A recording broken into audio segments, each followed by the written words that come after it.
में कांग्रेस का 23वां अधिवेशन मौलाना आजाद की अध्यक्षता में हुआ था। इस अधिवेशन का मुख्य प्रवेश द्वार महान नेता बिरसा मुंडा जी की याद को समर्पित किया था।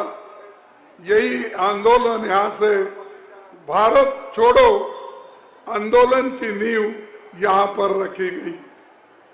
जज्बा हजारीबाग के अंग्रेजी हुकूमत के खिलाफ तब दिखाया, उसी जज्बे को फिर से दिखाने और संविधान और लोकतंत्र बचाने की यहाँ पर एक बहुत बड़ा वक्त आया है।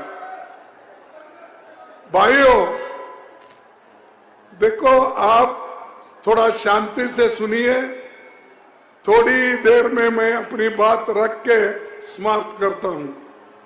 संविधान और लोकतंत्र ये खतरे में है, और ये जब खतरे में है तो यहां पर बैठे वाले सभी लोग खतरे में हैं।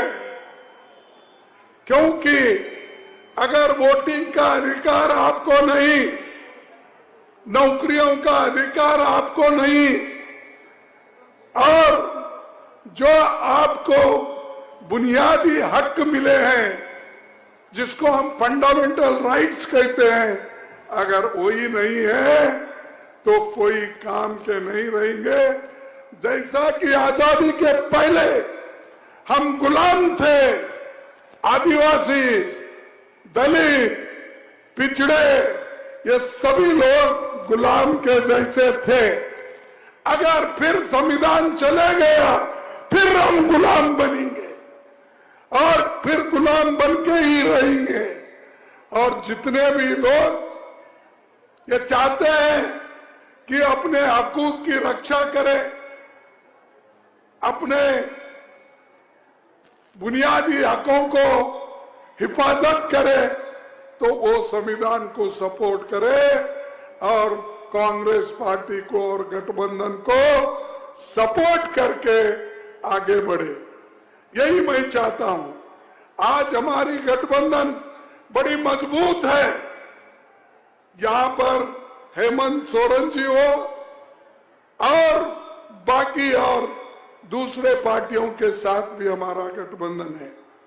गठबंधन हमने इसलिए किया कि मोदी को अगर हराना है, बीजेपी को अगर हराना है, तो हम सभी लोग मिलके एक होके अपने हकूक के लिए लड़के संविधान और लोकतंत्र को बचाने के लिए हम एक हो गए।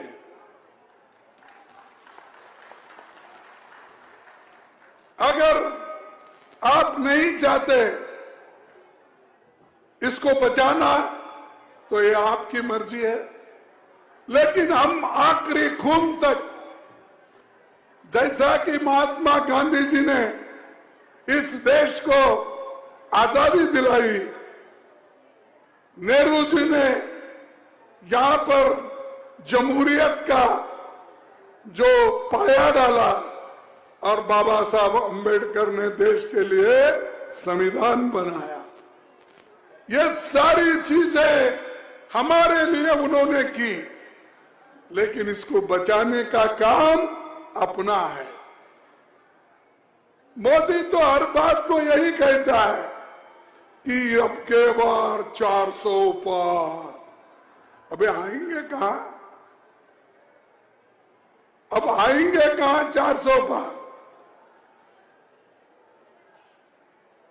तो आपको पूरे साउथ में वोट नहीं मिल रहे, या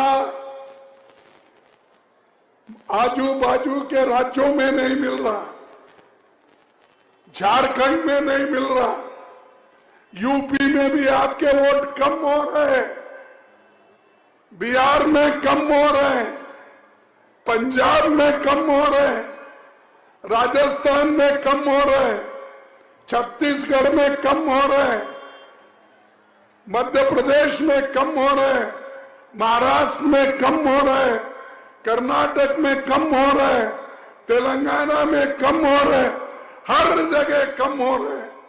और उधर जो है तमिलनाडु में डीएमके और कांग्रेस मिलकर कर रही, वहां तो आपका नामो निशाना नहीं है।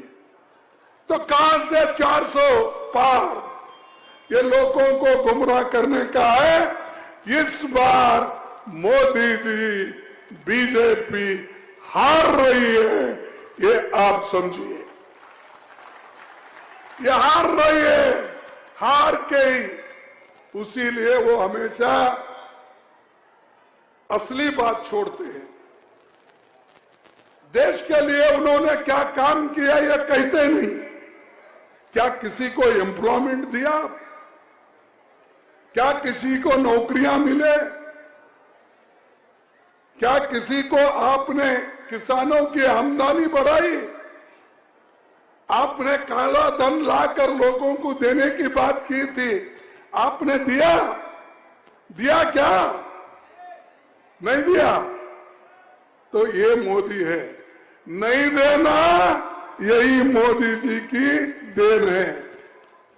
और सबको कहते हैं मैं मोदी हूं, मैं 56 इंच का छाती है। भाई तुम्हारी 56 इंच की छाती लेके हम क्या करेंगे? हमको पेट को खाना दो, हाथ को काम दो और हर नौजवान को नौकरी दो, ये हम चाहते हैं। लेकिन ये कर रहे नहीं, ये करना भी नहीं चाहते।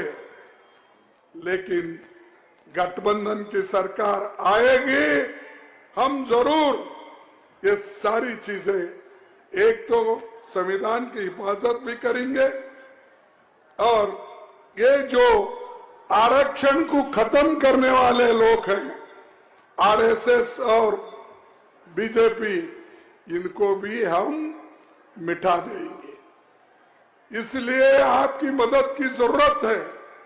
जब तक आप ठीक ढंग से नहीं सोचेंगे तो आपको भी तकलीफ है, और आप तकलीफ और भी सहना चाहते हैं